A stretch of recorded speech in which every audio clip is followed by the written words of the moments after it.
harus coba dulu. Jangan langsung memutuskan, oh aku adalah beauty photographer, nggak gitu. Jadi coba-coba dulu semua, dan di sana nanti kalian akan menemukan jati diri kalian.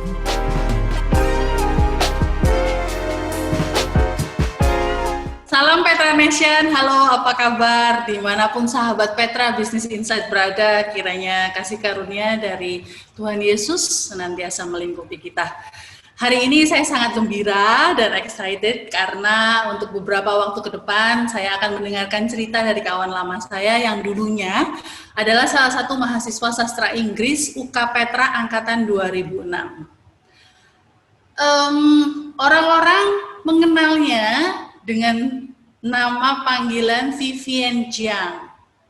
Tapi saya biasanya memanggil beliau dengan sebutan Vivi. Tanpa berpanjang lebar, saya sapa dulu ya. Halo Vi. Halo. Apa kabar? Halo semua, baik. Sehat ya? Sehat-sehat. Iya, ini jadi gini teman-teman, sahabat Petra Business Insight. Vivi ini adalah seorang beauty portrait photographer, dan beliau juga salah satu franchise owner dari Kokumi Surabaya.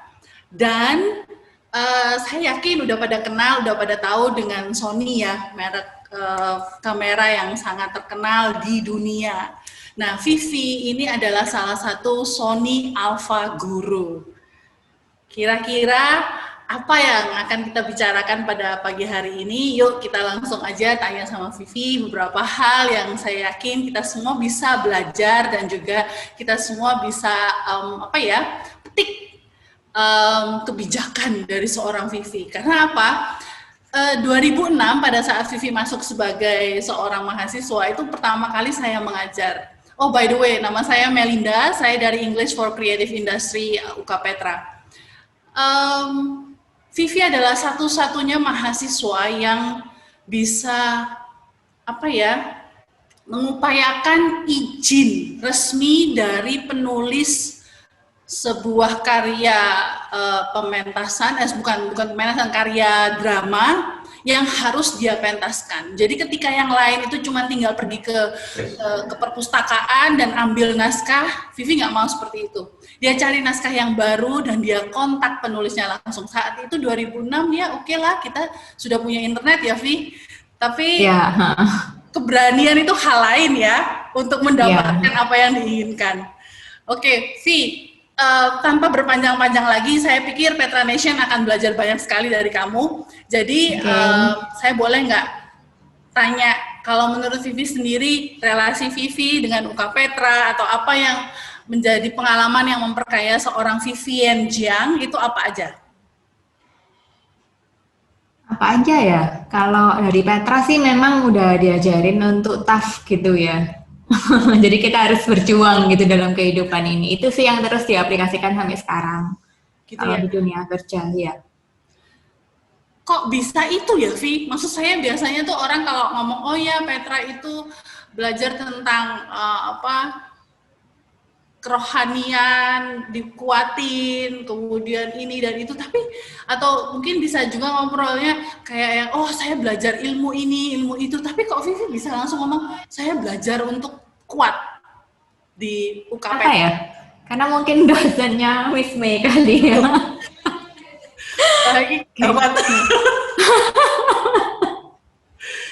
Maksudnya apa, Vi? Maksudnya diajarin untuk kuat itu dalam artian apa? Ya, kalau aku sih selama di Petra sih diajarin untuk kreatif yang pasti. Jadi untuk cari ide sendiri dan explore sendiri udah sejak kuliah. Jadi waktu kalau dibawa kerja ini udah kebiasaan juga untuk cari explore yang baru.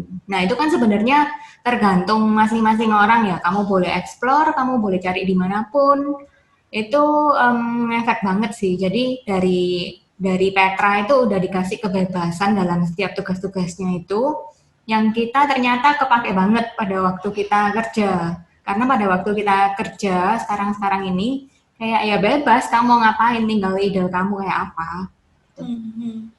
Vi, boleh nggak cerita sedikit, gimana sih ceritanya kok bisa menjadi seorang, ini kalau boleh aku pakai jargon ini ya, creativepreneur, karena Vivi ini kalau diperhatikan ya bukan hanya seorang beauty portrait photographer, tapi juga seorang guru, juga seorang businesswoman. Kok bisa sih, Vi? Kok tenaga dari mana gitu loh? Oke, jadi semuanya tuh emang ada prosesnya sih. Waktu pertama kali aku lulus kuliah juga sempat kerja di suatu perusahaan, terus menikah, dan waktu itu udah disuruh di rumah sebenarnya. Tapi ya emang mungkin dasarnya aku orangnya suka kerja, jadi cari-cari kerjaan kayak gitu. Dan karena waktu itu cuman bisa di rumah, itu aku mulai buka studio kecil-kecilan di rumah gitu sih.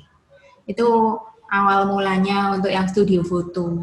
Terus ya lama-kelamaan dari foto itu kan aku kenal banyak orang, banyak klien, punya relasi. Nah, itu yang membuat aku bisa ke pekerjaan yang lain-lain juga. Dan tentunya itu tergantung niat kamu. Kalau misalnya kamu nge-close cuman mau di situ aja, ya kamu bakal tetap di situ aja. Tapi kalau misalnya kamu mau membuka peluang-peluang bisnis lain, ya otomatis pasti bisa. Gitu. Vi, nih pandemi COVID-19 sudah sekian bulan. Sebagai seorang pengusaha, how do you survive? Ya, memang sih kalau pandemi ini di fotografi ngefek banget. Yang kalian tahu kan kalau kita udah nggak bisa keluar negeri, bahkan kalau keluar kota aja kemarin masih susah, udah nggak ada flight, itu jadi pasti ngefek banget dunia fotografi. Dan di dunia franchise kayak jual minuman apa tuh juga ngefek banget gitu. Jadi pada saat pandemi itu memang kayak slow banget, kayak penjualan pastilah semua aspek pasti kayak drop gitu sih. Tapi ya kita harus beradaptasi gitu. Pada saat itu kita mau sedih pun, kita mau stres, nggak ada gunanya. Jadi aku hanya berpikir apa sih yang bisa berguna, harus apa gitu ya. Itu aku sempat kemarin kayak manage Instagram juga yang ternyata gara-gara corona itu aku jadi dapat kerjaan baru. Gitu. Kalau boleh tahu sekarang berapa jumlah staff yang harus Vivi pimpin? Kalau yang lalu sih di foto aja itu sekitar 16 orang. Cuman karena pada waktu corona ada beberapa yang suaminya, karena kan di sini aku kebanyakan kerjanya cewek ya. Jadi ada yang suaminya kehilangan pekerjaan, beberapa jadi ikut pulang ke kampung kayak gitu. Nah, kalau aku sih concern utamanya adalah supaya pegawai-pegawaiku itu tetap bisa survive. Jadi aku tetap harus cari job buat mereka kayak gitu. Ada yang kamu pecat nggak sih, Vi? Atau kalau pecat enggak ada. Enggak ya? Karena pada waktu itu ya jujur ya, kan kriminalitas itu naik ya pada waktu corona tuh. Aku tuh waktu baca tuh, aduh jangan sampai deh tiba-tiba ketemu anak-anak jadi masuk berita kriminalitas karena nggak dapat pekerjaan. Aduh jangan sampai deh kayak gitu deh udah dalam pikiran aku.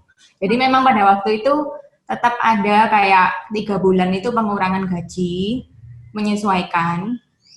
Terus setelah itu ya, setelah pekerjaan kembali normal, bukan kembali normal sih, pelan-pelan kembali, ya mulai seperti biasa. Dan pada realitanya ya sebenarnya pekerjaan kita tuh makin banyak waktu corona ini. Maksudnya makin banyak apa? Kita kan bersaing dengan fotografi lain, dengan bisnis lain, otomatis servis kita kan harus ditingkatkan, kayak gitu. Jadi aku berusaha memberi yang terbaik buat klienku dan buat semua pegawai. Aku kasih tahu kalau kita caranya seperti ini, kita harus ningkatin servis dan memang harga ada penyesuaian, itu yang bikin kita bisa survive.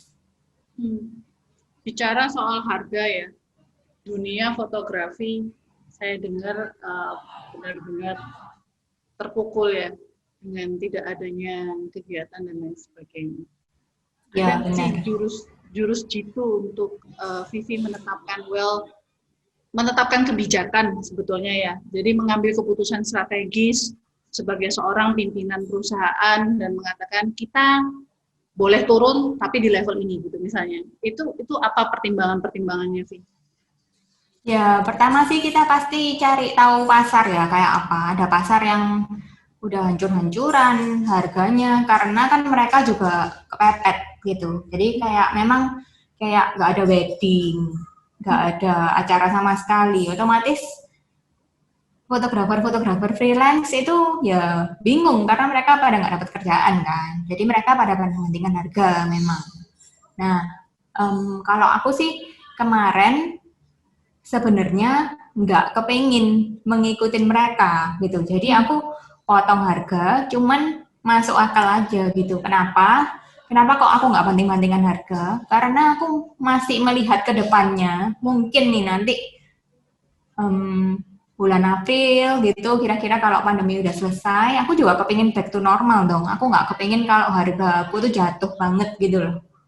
Tuh, jadi aku tetap memang ada diskon, cuman ala kadarnya aja gitu. Sedangkan untuk survive, aku bikin jasa baru itu manage Instagram. Nah, itu yang memang range harganya biasanya di bawah range harga normalnya tuh di bawah jasa foto yang aku kerjain biasanya. Kan aku kan biasanya kayak pre-shoot, beauty, fotografi, terus habis itu kayak pre-wedding. Nah ini kan kalau foto Instagram kan memang harganya segitu-segitu aja gitu. Yang kita masih bisa masuk dan kita bisa kerjain, ya itu yang aku kerjain sekarang. Itu. Jadi selama biayanya itu bisa mengcover pegawai, terus kita juga ada kerjaan, kita melakukan terbaik ya kita jalanin. Gitu. Saya kalau nggak salah lihat ini Petra Nation for your information. Jadi ketika COVID itu terjadi, Instagramnya seorang Vivian Jiang itu nggak berhenti. Dan bahkan saya memperhatikan bahwa inovasi baru itu dia lakukan. Jadi misalnya, saya nggak kebayang sih, tapi bisa virtual Photoshop gitu. Coba bayangin ya, diarahkan face to face aja bisa kaku tuh si klien. Tapi ini enggak. Seorang Vivian Jiang ini berani untuk masuk ke dalam digital era-nya ala fotografer gitu ya. Itu gimana Vi ceritanya? Virtual Jadi pada waktu itu aku berusaha aja mencari inspirasi sih, karena memang banyak banget yang mengeluh kayak nggak bisa dapat uang dari foto. Banyak dari fotografer tuh yang sampai jual kamera. Jadi aku kayak bikin itu iseng-iseng sama temenku, dan ternyata dari aku bikin iseng-iseng itu banyak menginspirasi banyak orang, dan mereka juga bisa jadiin itu jadi pekerjaan gitu. Yang lumayan lah, at least mereka buat makan nggak sampai harus jual kamera. Ya. Di waktu itu kan emang kayak ketat banget ya, waktu kayak 3 bulan pertama itu. Jadi kita udah nggak bisa keluar, nggak bisa ngapa-ngapain ya. Ya udah bisanya online, ya udah virtual photoshoot aja. Suka yang mana? Virtual photoshoot atau yang foto langsung? Kalau aku lebih suka foto langsung sih. Jadi kalau kemarin kalau virtual photoshoot itu aku bikin ide aja supaya menginspirasi teman-teman. Jadi nggak aku jadiin kerjaan. Nah, kalau untuk pekerjaanku ya tetap kayak meeting langsung, ketemu langsung. Memang pada waktu 2 minggu pertama aku benar-benar nggak ada photoshoot. Gitu. Adanya yaitu aku mulai membuka Instagram management, dan yang datang tuh kayak produknya aja ke tempatku.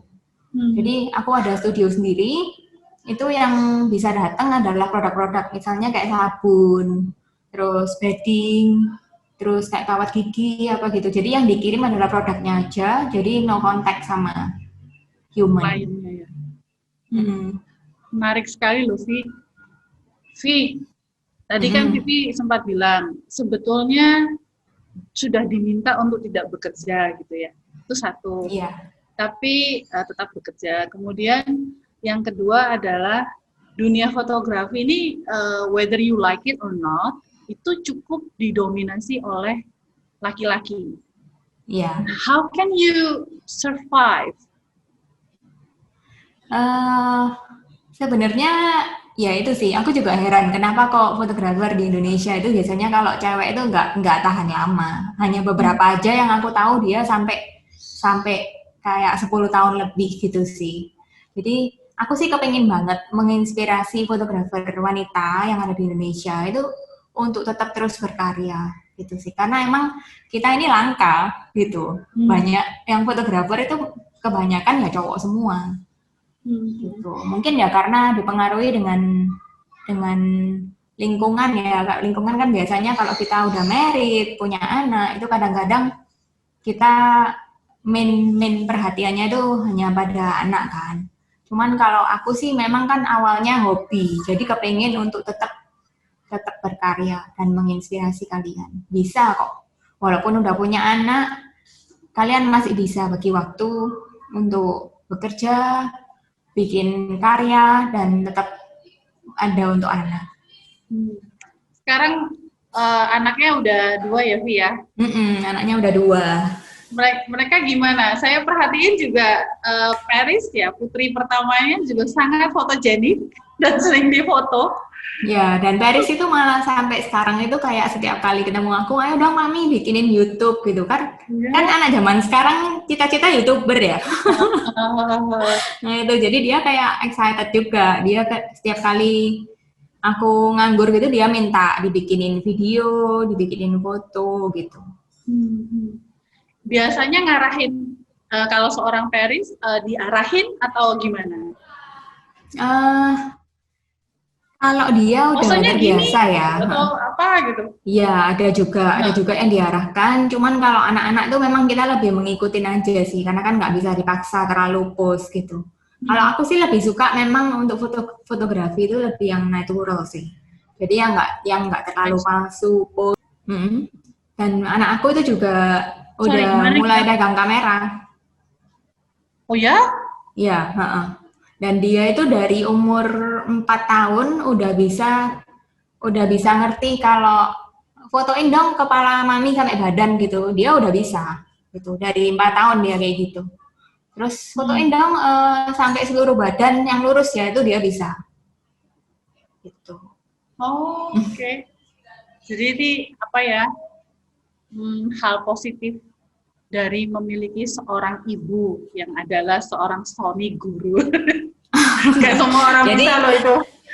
Kenceng itu susah loh. Iya. Ya.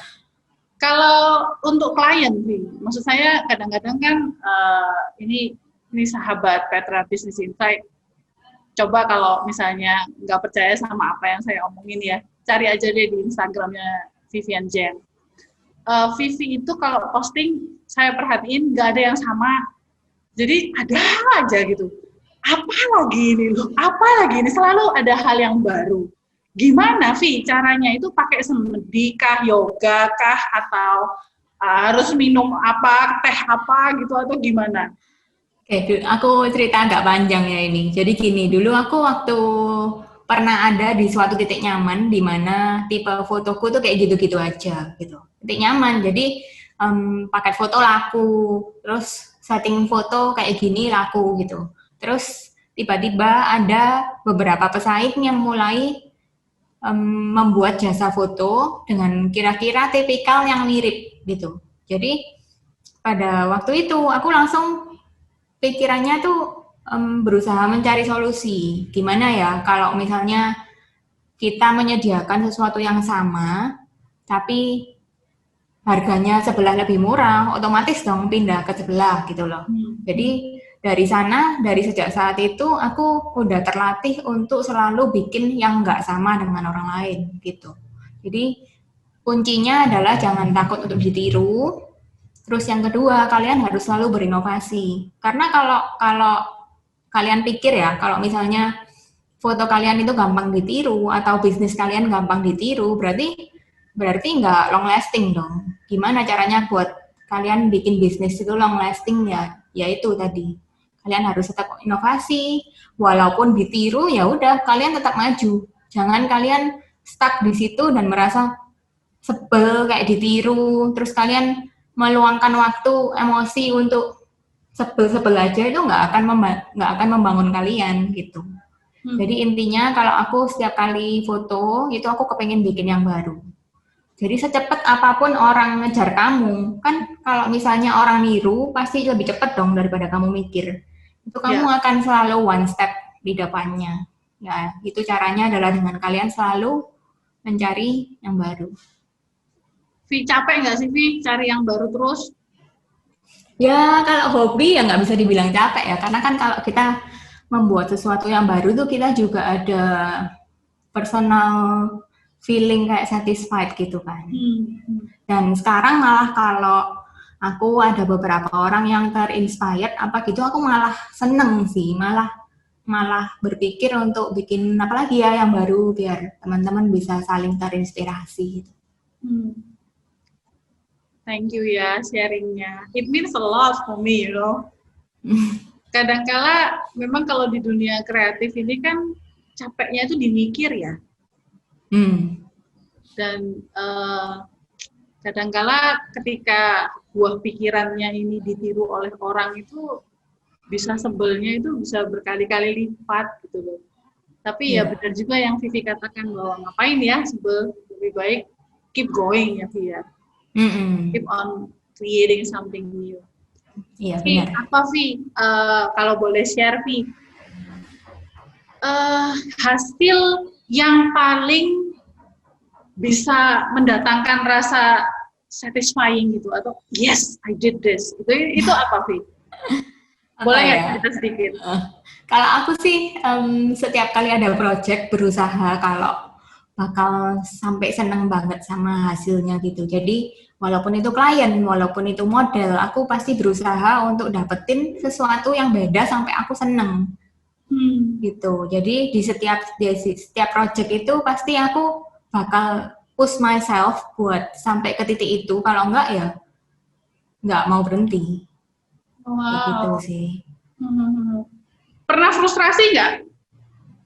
Ya biasanya kalau klien itu kan nggak semua kayak model, jadi mereka ada beberapa yang memang kaku kayak gitu ya. Kadang-kadang ya susah ngarahinnya gitu ya, harus sabar kali ya, karena kan ya klien juga gitu. Kalau misalnya kalau frustasi sih enggak sih, karena ya again karena memang foto ini kayak hobi ya.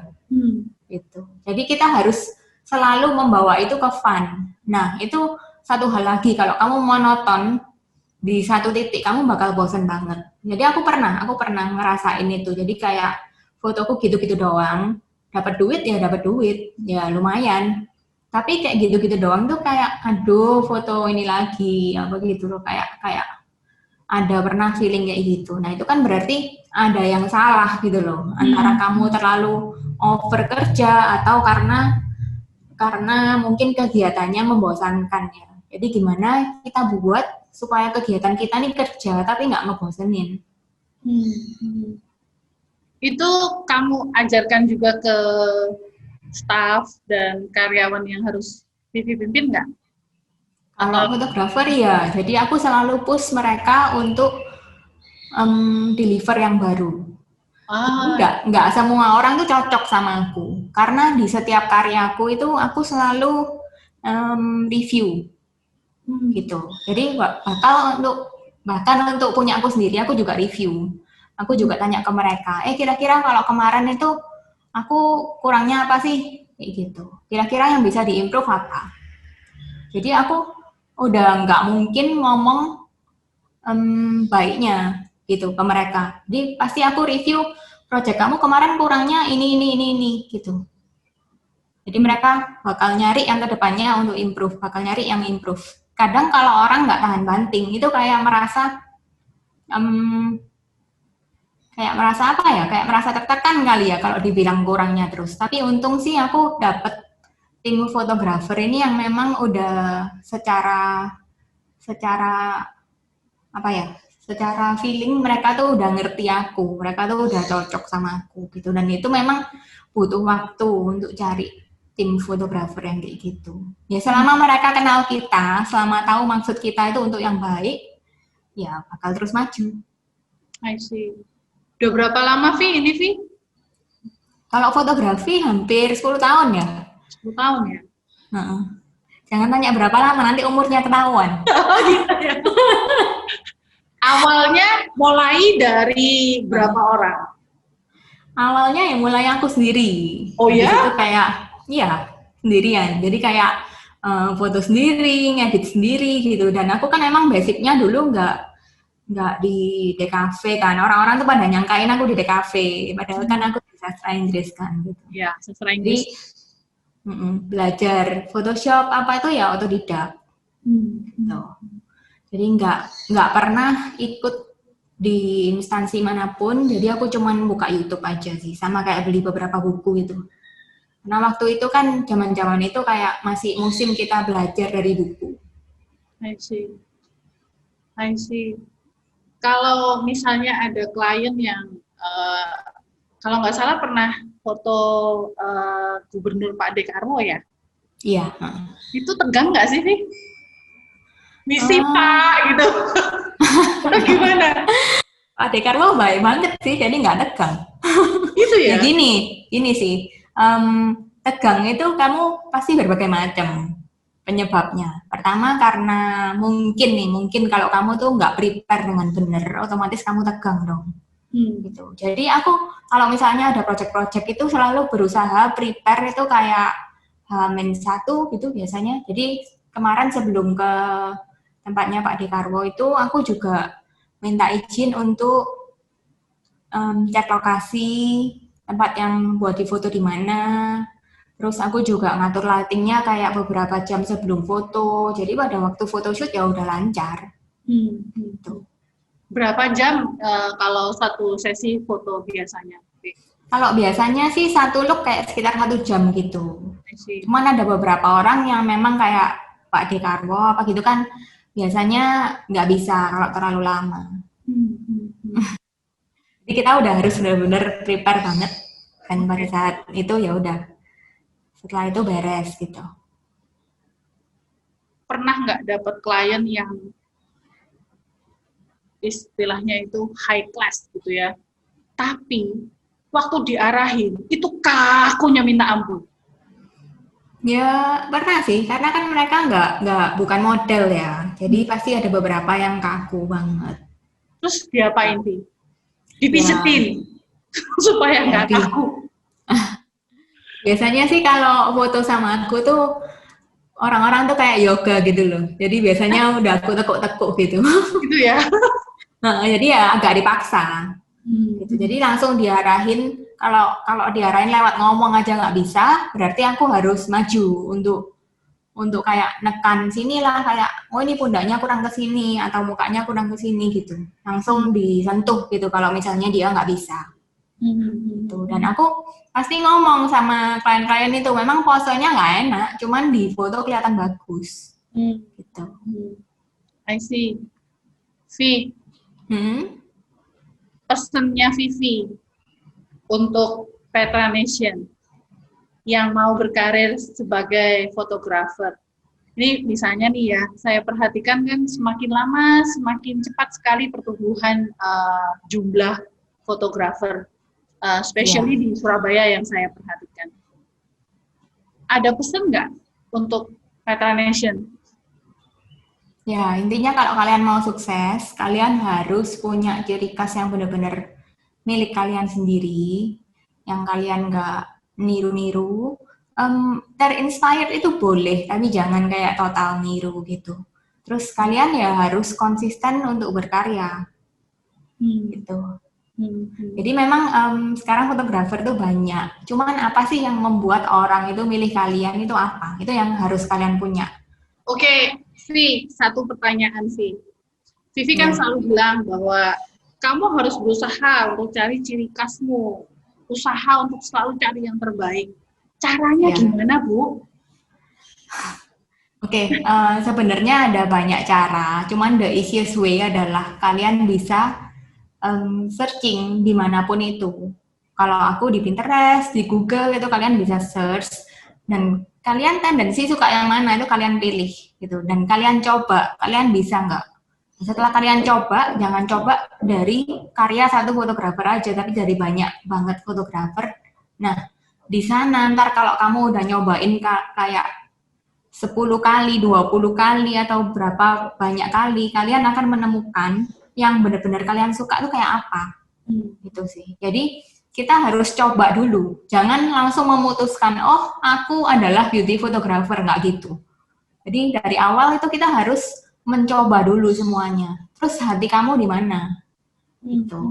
Walaupun sebagai beauty photographer, kalian juga harus explore gimana kalian suka yang terang, kalian suka yang gelap, atau kalian suka yang metode ini atau itu kalian harus coba dulu. Jadi coba-coba dulu semua dan di sana nanti kalian akan menemukan jati diri kalian. Oke, berarti ada kemiripan juga dengan para profesor ya. Isinya riset, ya kan? Riset, Ya, benar. kayak eksperimen gitu ya. Iya, Kalau eksperimen. gagal gimana, Vi? Sedih atau aduh, Kalau gagal, ya dicoba lagi aja. coba lagi aja. Atau jangan stop. Oke, karena sebenarnya kalau art itu kalian pasti nggak bisa dibilang ini gagal atau yang itu gagal sih. Itu kan kayak curahan hati ya kalau art itu ya. Gitu. Jadi nggak ada yang gagal sih. Yeah, so beautiful. Art speaks from the heart ya. Dan pesan aku buat fotografer-fotografer yang baru tuh jangan baperan. Karena kalau kita kerja di dunia jasa ini, kita tuh harus terbiasa dengan masukan-masukan dari vendor lain gitu. Jangan kalau misalnya orang bilang kayaknya aku kepingin lebih kayak gini deh atau kayak gitu deh, itu terus kalian kayak merasa apa ya? Kayak merasa kayak kok bukan yang mauku sih, kok kenapa harus ngikutin kamu, nggak boleh gitu. Jadi kita semua kayak harus bareng-bareng, nggak boleh saling egois, bareng-bareng sama vendor tuh untuk dapetin hasil yang sesuai yang kita semua mau, bukan yang kamu aja mau. Gitu.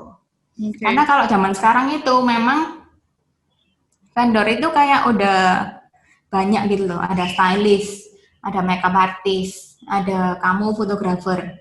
Nah, biasanya kan 3 itu. Nah, kalian juga harus memperhatikan dong si stylistnya kepinginnya apa, si makeup ini kepinginnya apa, kayak gitu. Kalau selama kalian ketemu dengan tim yang cocok, itu kalian akan maju. Dan selama kalian bisa mengerti satu sama lain ya. Lain kalau misalnya di luar negeri itu emang aku tahunya banyak kalau fotografer itu hire makeup artist dan stylist sendiri, yaitu otomatis semua ya terserah si fotografer gitu. Nah kalau di Indonesia nih sistemnya nggak gitu. Indonesia nih sistemnya lebih kayak kita kerjasama berbagai vendor, terus ya kita harus menyesuaikan satu sama lain gitu. Jadi si makeup juga ngikutin kamu, styling juga ngikutin kamu, tapi kamu pun juga harus ngikutin mereka. Kalau enggak ya mereka nggak akan seneng juga kerja bareng kamu gitu. Jadi kalau misalnya dikasih masukan ya kalian harus terima itu sebagai sesuatu yang positif. Ya. Tanpa ini pertanyaan boleh dijawab boleh enggak? Tanpa menyebutkan identitas. Klien yang paling sulit yang Vivi mungkin bisa ngerasa kayak, aduh Tuhan, kenapa? Ada nggak? Pernah ngalamin gitu nggak? Pernah. Jadi kemarin itu aku lebih bukan ke fotonya ya, lebih kayak personal kayak gitu. Jadi banyak orang itu yang apalagi kayak Seventeen, aku kan banyak handle Seventeen. Mereka tuh kayak kurang pede tapi mau gitu. Nah itu yang agak susah sih. Kemarin itu aku sempat udah foto di luar negeri, terus waktu nyelerek bajunya itu apa itu bahasa Indonesianya? Oke, itu kayak sempit gitu loh. Terus anaknya tuh langsung down dan nangis karena dia berpikir kalau itu nggak cukup gitu sih.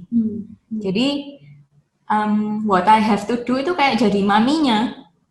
Jadi kayak harus lebih dorong ke kepedeannya dia gitu. I see. Itu sih yang tantangan. Jadi gimana kita harus ngerubah mood klien yang udah down banget, tapi kita harus tetap jalan photoshoot, kita harus tetap bikin dia pede, itu yang sangat menantang. Karena kalau model kan ya pasti udah kebiasaan ya kalau model ya. Kita nggak perlu repot mikirin feelingnya si model kayak apa. Dia kan udah tahu kalau foto ya gini. Tapi kalau misalnya klien biasa, itu bagaimana kamu bisa membuat satu event kamu, satu project kamu tuh sukses kayak gitu sih. Vivi, ke negara mana aja sih Vivi udah moto? Ingat nggak? Nah ya, Eropa, terus Korea, Turki, Yang Australia. Australia. Kalau aku sih paling suka ke Australia. Kenapa? Soalnya nggak terlalu jauh. Terus di sana memang enak sih. London juga enak, cuman jauh banget. Jadi kalau terus kayak beda jamnya kan juga jauh. Jadi kalau komunikasi sama orang yang di Indonesia agak sulit. Agak sulit karena jam sih. Ya. Jadi biasanya kalau di sana kayak kantor agak keteteran gitu. Kalau Paris pernah? Paris pernah. Ya apa? Bener tak seperti orang-orang bilang itu such a romantic city itu. Kan spot-spot fotonya Vivi banyak yang outdoor ya. Apakah itu pengaruh beda negara yang misalnya, wah ini Paris orang punya bedanya tuh cuman gini aja sih. Kalau di luar negeri itu emang cuacanya tuh lebih enak. Jadi biasanya kita kalau kamu ke Bali kan kamu outdoor bentar kan udah keringetan kan pasti. I see. Nah kalau kita ke luar negeri itu biasanya nyari season di mana itu nggak terlalu panas dan nggak terlalu dingin biasanya. Atau kalau dingin sekalian kalau mau cari salju gitu sih. Nah itu pasti ngefek banget. Jadi kamu kayak foto outdoor tapi di tempat ber-AC. Jadi kamu nggak keringetan. Otomatis mood kamu tetap keangkat gitu loh. Itu sih yang ngebedain di luar negeri dan di dalam negeri itu karena iklim aja. Kalau kendala gitu lebih mudah mana? Ya kalau misalnya kayak di Paris gitu, emang everywhere itu udah bagus, udah pretty. Jadi kalau kamu jalan-jalan aja kamu foto udah bagus. Gitu. Jadi memang kalau foto di Paris itu buat aku gampang banget.